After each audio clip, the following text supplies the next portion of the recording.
നമസ്കാരം. MMC health ടോക്കിലേക്ക് എല്ലാവർക്കും സ്വാഗതം. ഇന്ന് നമ്മളോടൊപ്പം ഉള്ളത് MMC ക്യാമ്പസിലെ Sri Anjaneya institute of dental സയൻസിലെ മോണരോഗ വിദഗ്ധ ഡോക്ടർ സനൂപയാണ്. നമസ്കാരം ഡോക്ടർ. ഡോക്ടർ, കോമൺ ആയിട്ട് കേട്ടുവരുന്ന ഒരു സംശയമാണ്, ക്ലീനിങ്ങുമായിട്ട് ബന്ധപ്പെട്ടുള്ളൊരു കാര്യമാണ്. ക്ലീൻ ചെയ്യുമ്പോൾ ഇനാമൽ നഷ്ടമാകും, അല്ലെങ്കിൽ പല്ലിൻ്റെ ബലം നഷ്ടമാകും, പല്ല് പൊട്ടിപ്പോകാൻ ചാൻസ് ഉണ്ട് എന്നൊക്കെ പലർക്കും ധാരണയുണ്ട്.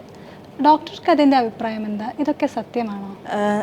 വളരെ പ്രസക്തമായ ഒരു ചോദ്യമാണ് ചോദിച്ചിരിക്കുന്നത്. അതായത് നമ്മുടെ വിഭാഗത്തിൽ വരുമ്പോൾ രോഗികൾ മിക്കവതും നമ്മൾ ഈ ഒരു പല്ല് ക്ലീൻ ചെയ്യണം എന്ന് പറയുമ്പോൾ ചോദിക്കുന്നൊരു ചോദ്യമാണ്, ഡോക്ടറെ ഈ ക്ലീൻ ചെയ്താൽ പല്ല് പൊട്ടിപ്പോവോ അല്ലെങ്കിൽ പുളിപ്പ് വരുമോ എന്നുള്ളത്.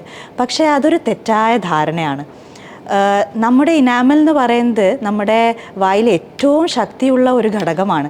അതുകൊണ്ട് നമ്മൾ ക്ലീൻ ചെയ്യാൻ ഉപയോഗിക്കുന്ന ഈ ഇൻസ്ട്രുമെൻറ്റ്സ് ഒരിക്കലും അതിനെ ബലം കുറയ്ക്കുകയോ അല്ലെങ്കിൽ അതിനെ തേയ്മാനം വരുത്തുകയോ ചെയ്യില്ല. മോണരോഗം വരുത്താവുന്നതിലൊരു പ്രധാന ഘടകമാണ് ഈ ഇത്തിൾ അഥവാ പ്ലാക്ക്. അത് മോണയോടും പല്ലിനോടും ചേർന്ന് നിൽക്കുകയാണ് ചെയ്യാറ്. അപ്പോൾ പല രോഗികളും നമ്മുടെ വിഭാഗത്തിൽ വരുമ്പോൾ അവർ വിചാരിക്കുന്നത് അത് പല്ലിൻ്റെ ഭാഗമാണെന്നാണ്. അപ്പം നമ്മളത് വളരെ വിശദമായി രോഗിയോട് പറഞ്ഞു കൊടുക്കുമ്പോഴാണ് അത് പല്ലിൻ്റെ ഭാഗമല്ലെന്നും അത് ശുചിത്വമില്ലായ്മേൻ്റെ ഒരു ഘടകമാണെന്ന് മനസ്സിലാക്കുന്നത്. അത്രയും ശക്തിയായിട്ടും കട്ടിയായിട്ടുമാണ് അത് പല്ലിൻ്റെ മേലെ ഒട്ടിപ്പിടിച്ചിരിക്കുന്നത്. അത് ക്ലീൻ ചെയ്താലേ അത് മാറുകയുള്ളൂ. ഡോക്ടർ, ഈ ബ്രഷ് ചെയ്ത് തുപ്പുമ്പോൾ ചിലരൊക്കെ ബ്ലഡിൻ്റെ കണ്ടൻറ്റ് കാണുന്നതായിട്ട് പറയപ്പെടാറുണ്ട്. ഇതെന്തുകൊണ്ടാണ്? ഇത് സീരിയസ് ഇഷ്യൂ ആണോ?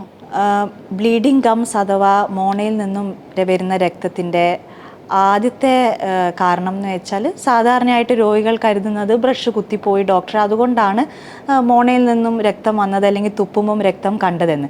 പക്ഷേ എപ്പോഴും അതാവണമെന്നില്ല. നമ്മൾ നേരത്തെ പറഞ്ഞ പോലെ ഏറ്റവും പ്രധാന കാരണം എന്ന് പറഞ്ഞാൽ വായിലുള്ള പ്ലാക്ക് അല്ലെങ്കിൽ ഇത്തിളാണ്. ഇനി ഇതെന്നും കൂടാതെ തന്നെ രണ്ടാമത്തെ കാരണം പല ഹോർമോണൽ വ്യതിയാനങ്ങൾ കാരണം രക്തം പൊടിയാം. പിന്നെ ചില മരുന്നുകൾ, അതായത് രക്തം കട്ടപിടിക്കാം, ഇതിലത് ആസ്പിരിൻ അതുപോലുള്ള മരുന്നുകളുടെ ചില ഇഫക്റ്റ് കാരണം രക്തം പൊടിയാം. പിന്നെ വൈറ്റമിൻ ഡെഫിഷ്യൻസി. അപ്പം ഇതൊക്കെ രോഗികൾ മനസ്സിലാക്കേണ്ടത് വെറും ഒരു ചെറിയൊരു പ്രശ്നമായിട്ട് നമ്മൾ കാണരുത്. രക്തം വരുന്നത് സാധാരണയുമല്ല. എത്രയും വേഗം അത് കണ്ടു കഴിഞ്ഞാൽ അത് ഡോക്ടറെ സമീപിക്കുക എന്നുള്ളതാണ് ഏറ്റവും ശരിയായ കാര്യം.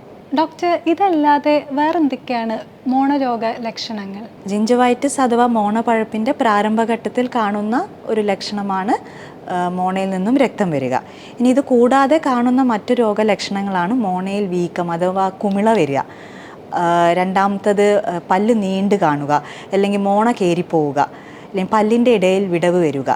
ഇതൊക്കെയാണ് സാധാരണയായിട്ട് കാണുന്ന രോഗലക്ഷണങ്ങൾ. ഈ പറഞ്ഞ രോഗലക്ഷണങ്ങളുടെ ട്രീറ്റ്മെൻറ്റ് എന്തൊക്കെയാണെന്ന് വിശദീകരിക്കാമോ? ഇതിനുള്ള പരിഹാര മാർഗങ്ങൾ എന്ന് പറഞ്ഞാൽ, ആദ്യം തന്നെ നമ്മൾ വീട്ടിൽ നിന്നാണ് ഇത് തുടങ്ങേണ്ടത്. അതായത് ശരിയായ ബ്രഷ് തിരഞ്ഞെടുക്കുക, ശരിയായ രീതിയിൽ പല്ല് തേക്കുക. ഇതൊക്കെയാണ് നമ്മൾക്ക് സാധാരണയായിട്ട് നമ്മൾക്ക് ചെയ്യാൻ പറ്റുന്ന ആദ്യത്തെ രീതി. ഇനി ഇതിൽ നിന്നും ഈ പറഞ്ഞ രോഗലക്ഷണങ്ങൾ, അതായത് രക്തം പൊടി അങ്ങനെയുള്ള ലക്ഷണങ്ങളുണ്ടെങ്കിൽ നമ്മളൊരു ഡെൻറ്റിസ്റ്റിൻ്റെ അടുത്ത് വരികയാണെങ്കിൽ അവിടെയാണ് നമ്മൾ പല്ല് ക്ലീനിങ്ങിൻ്റെ ആവശ്യകത പറഞ്ഞു കൊടുക്കുന്നതും ചെയ്തു കൊടുക്കുന്നതും. ഇനി ഇത് പ്രാരംഭഘട്ടത്തിൽ, ഇനി കുറച്ചും കൂടെ ഇത് മൂർച്ഛിച്ചാൽ നമ്മൾ ചെയ്യുന്ന ചികിത്സാ രീതികളാണ് ഫ്ലാപ്പ് സർജറി, പിന്നെ മോണ കാണുന്ന ചികിത്സാ രീതികളാണ് റൂട്ട് കവറേജ് പ്രൊസീജിയേഴ്സ്, പിന്നെ ഇപ്പോഴുള്ള ആധുനിക സംവിധാനമായ ലേസർ ഉപയോഗിച്ചിട്ടുള്ള ചികിത്സാ രീതികൾ. ഇതൊക്കെയാണ് നമ്മൾക്ക് ചെയ്യുന്ന പരിഹാര മാർഗങ്ങൾ. പ്രധാനമായും പല്ലിൻ്റെയും മോണയുടെയും ആരോഗ്യത്തിന് എല്ലാ 6 മാസം കൂടുമ്പോഴും ഒരു ദന്ത ഡോക്ടറെ കാണിക്കുന്നത് എന്തുകൊണ്ടും നല്ലതാണ്.